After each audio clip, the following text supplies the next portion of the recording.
मैं आपको दो कहानी सुनाता हूं।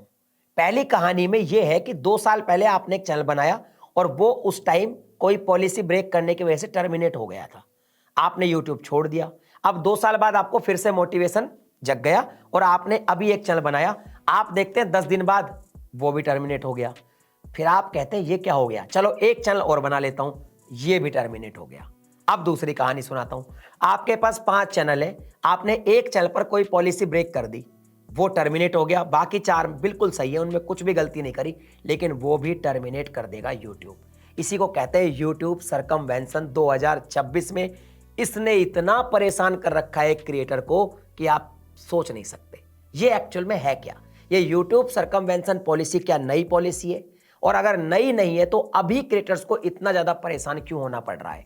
आज मैं यूट्यूब सरकमवेंशन पॉलिसी के बारे में जो भी कुछ है सब कुछ क्लियर एक्सप्लेन करूंगा इस वीडियो के अंदर। तो अगर आप एक क्रिएटर हैं और बचे रहना चाहते हैं यूट्यूब पर, हमेशा चाहते हैं कि आपका चैनल हमेशा सेफ रहे, तो भैया ये वीडियो पूरा देख लेना। पसंद आ जाए लाइक कर देना, चैनल को सब्सक्राइब कर देना, क्योंकि ऐसी वीडियोस मैं हमेशा आपके लिए बनाता रहता हूं। देखो, सबसे पहले हम समझते हैं यूट्यूब सरकमवेंशन है क्या। यूट्यूब ये कहता है कि आपने अगर एक बार कोई अकाउंट यूट्यूब पे बनाया, यानी कि एक चैनल बनाया, और उस चैनल पर आपने पॉलिसीज ब्रेक करी, पॉलिसीज को वायलेट किया और आपके चैनल को हमने डाउन कर दिया, यानी कि चैनल को टर्मिनेट कर दिया, तो यूट्यूब ये कहता है कि अब आप यूट्यूब पर काम ही नहीं कर सकते। ना तो नया चैनल बनाकर काम कर सकते हो, या और कोई आपके एग्जिस्टिंग चैनल है उन पर काम कर सकते हो। बस हो गया आपका। हाँ भाई, इतनी खतरनाक है पॉलिसी। ये पॉलिसी पहले से ही है, अभी कोई इतनी नई पॉलिसी नहीं है, लेकिन परेशानी अभी ज्यादा हो रही है लोगों को। क्यों हो रही है वो भी बताता हूं। पहले के टाइम में क्या था कि हम लोग एक चैनल बनाते थे, उसमें अपनी जीमेल आईडी डालते थे और अपना फोन नंबर डालते थे। अब जब वो हमारे चैनल पर कोई प्रॉब्लम हो जाती थी, वो टर्मिनेट हो जाता था, दोबारा अगर उसी जीमेल आईडी और उसी फोन नंबर से कोई चैनल बनाते थे तो मैन्युअली वो पकड़ में आ जाता था और उसको भी टर्मिनेट कर दिया जाता था। तो लोग क्या करते थे, उसका बाईपास तरीका ढूंढते थे। यानी वो क्या करते थे, जब दूसरा चैनल बनाते तो दूसरी ईमेल आईडी यूज करते, दूसरा नंबर यूज कर लेते, तो सिस्टम को पता ही नहीं चलता। लेकिन अब आ गया भाई साहब एआई। ये जो एआई सिस्टम है ना, ये डेटा को रखता है स्टोर अपने पास। इसके पास सब कुछ है, आपका आईपी एड्रेस, आपका मेल आईडी, आपका फेस भी है जी, आपका स्टाइल भी है जी, आपका वॉइस ओवर भी है, सब कुछ डेटा में है। तो अब आप सिर्फ मेल आईडी चेंज करके नहीं बच सकते। अगर आपके चैनल पर प्रॉब्लम एक बार आ गई तो भाई साहब आप पकड़े जाओगे, चाहे आप कितना भी दिमाग लगा लो। कभी कभी तो तुरंत पकड़े जाते हो, कभी कभी टाइम लगता है। तो अगर आपके 5 चैनल हैं और एक चैनल में प्रॉब्लम आ गई और सिस्टम को पता चला कि बाकी 4 चैनल भी आपके ही हैं, तो उनको भी टर्मिनेट कर देगा, क्योंकि चाहे भले उनमें कोई दिक्कत ना हो। और अगर आप नया चैनल बनाओगे तो वो भी टर्मिनेट कर देगा। ये सिस्टम चल रहा है फिलहाल यूट्यूब पर, और इसीलिए ये पॉलिसी सबसे खतरनाक है। अब बात करते हैं कि भाई क्या नया चैनल भी डिलीट हो सकता है? जी बिल्कुल हो सकता है, नए चैनल पर भी प्रॉब्लम आ सकती है।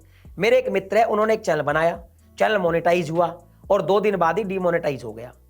फिर बाद में मेल आया तो उसमें लिखा हुआ था कि आपने बहुत पहले या कभी भी एक चैनल और बनाया था, उसका एडसेंस डिसेबल हो गया था पॉलिसीज की वजह से। अब सिस्टम को पता चल गया कि ये चैनल भी आपका ही है, तो हमने इसको भी डीमोनेटाइज कर दिया है, क्योंकि ये चैनल एक ऐसे चैनल से रिलेटेड है जिसका एडसेंस ऑलरेडी डिसेबल हुआ था। तो सरकमवेंशन ऐसे काम करता है। अब यहाँ पे कुछ लोग क्या करते हैं, इसको बाईपास करने का एक दूसरा तरीका ढूंढते हैं। जैसे मान लीजिए मेरा एक चैनल है और मैंने अपना चैनल बनाया और मैंने चैनल में गलतियां करी और मेरे चैनल पर प्रॉब्लम आ गई। अब मैं सोचता हूं कि क्या करता हूं, मेरी सिस्टर के नाम से चैनल बना लेता हूं या मेरी वाइफ के नाम से चैनल बना लेता हूं और मैं आसानी से इसको बाईपास कर सकता हूं। तो देखिए, मैंने बताया एआई आपका फेस, आपका वॉइस और आपका स्टाइल सबको रिकॉर्ड करके रखता है, डेटा है उसके पास। तो मैं अपनी वाइफ के नाम से चैनल अगर बनाकर मैं ही काम करूंगा उस पर, और जैसे ही एआई को पता चलेगा, जैसे ही सिस्टम में मैं पकड़ा जाऊंगा, वो चैनल भी टर्मिनेट हो जाएगा। हाँ, मेरी वाइफ अपना चैनल बनाकर खुद का कंटेंट डाल सकती है, क्योंकि वो एक अलग पर्सन है, उससे यूट्यूब को कोई इशू नहीं है। लेकिन अगर मैं ही बनाऊंगा तो वापस से वो रिस्क में आ सकता है, क्योंकि सिस्टम क्या है, सरकमवेंशन ये कहता है आपका एक बार टर्मिनेट हो गया तो आप इस सिस्टम को बाईपास करके दूसरे तरीके से काम नहीं कर सकते। अब यहाँ पे एक सबसे बड़ा सवाल और है। मान लीजिए मैं एक पॉडकास्ट चैनल चलाता हूँ, कोई क्रिएटर है, उसका चैनल टर्मिनेट हुआ, सरकमवेंशन पॉलिसी लगी और 5-6 चैनल उसके टर्मिनेट हो गए। उसको मैंने अपने पॉडकास्ट में बुला लिया, तो मैंने एक पॉडकास्ट उसके साथ शूट कर लिया, तो इसका मतलब ये नहीं है कि भाई मेरा भी चैनल टर्मिनेट हो जाएगा, नहीं। लेकिन अगर मैं हर पॉडकास्ट में उसको बुलाऊंगा, बार बार उसका फेस मेरे वीडियोस में दिखेगा, तो मेरा चैनल भी रिस्क में आ सकता है। पर एक बार अगर उसका अपीयर हो गया उसका फेस मेरे चैनल पे, तो उससे शायद कुछ नहीं होगा, क्योंकि यूट्यूब को लगेगा कि ये तो मेरा ओरिजिनल चैनल है, मैं क्रिएटर हूं इसका। लेकिन बार बार अगर वो आएगा तो सिस्टम को लगेगा कि इस जो ये सर्कमवेंशन को वापस से वो बाईपास करने का तरीका ढूंढ रहा है। तो ये इसका इशू है। तो कभी ऐसा हो जाए कि आप एक पॉडकास्ट चैनल चलाते हैं, किसी ऐसे चैनल के साथ कोलैब कर लेते हैं जो ऑलरेडी सर्कमवेंशन में फंसा हुआ है, तो एक दो बार में कोई इशू आपको नहीं होगा। अगर आपने कोई गलती नहीं करी और चैनल गलती से टर्मिनेट हुआ है, तो आपको अपील करने का मौका मिलता है। आप अपील करिए फैक्ट के साथ, तो आपकी प्रॉब्लम सॉल्व हो जाएगी। लेकिन अगर आपने गलती करी है तो फिर बाईपास नहीं कर सकते। अब आप कहेंगे कि भैया इतनी खतरनाक पॉलिसी, इसके लिए आवाज उठाओ। भाई आवाज उठाने से कुछ नहीं होता, ये पॉलिसी है। इससे बचने का एक ही तरीका है कि भैया ओरिजिनल कंटेंट बनाओ और पॉलिसीज को ब्रेक मत करो।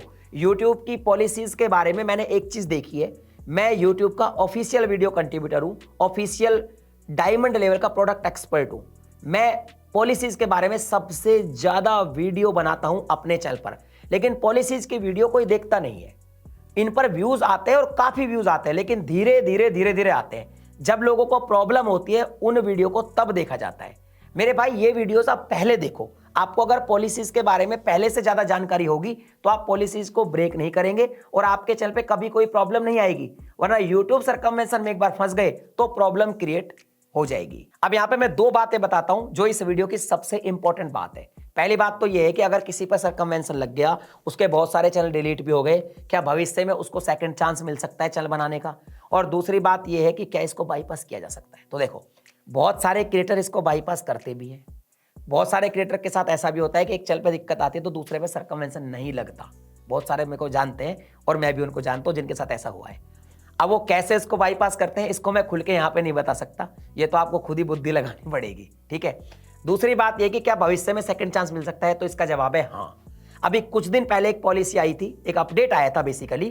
तो हुआ क्या था कि जिनके यूट्यूब ने कहा था कि जिनके चैनल पास्ट में एक बार टर्मिनेट हो गए किसी भी कारण की वजह से और वो अपना नया चैनल नहीं बना पा रहे हैं सर्कमवेंशन की वजह से, तो हम उनको एक सेकंड चांस दे रहे हैं, वो दोबारा अपना चैनल बना सकते हैं। हम उनको मेल भेजेंगे और कुछ क्रिएटर्स को मेल भी आया कि भाई आपको सेकंड चांस मिल रहा है, आप नया चैनल बना सकते हो। तो भविष्य में दोबारा आपको भी ऐसा मेल आ सकता है, लेकिन वो कब आएगा उसकी श्योरिटी नहीं है। सर्कमवेंशन से बचना है तो पॉलिसीज को ध्यान में रखो, किसी भी पॉलिसी को वायलेट मत करो, आप हमेशा सेफ रहोगे। फिर भी अगर आपके साथ कोई दिक्कत है और कोई आपका सवाल है तो कमेंट करो। मिलता हूं अगली वीडियो में नए टॉपिक के साथ, तब तक के लिए जय।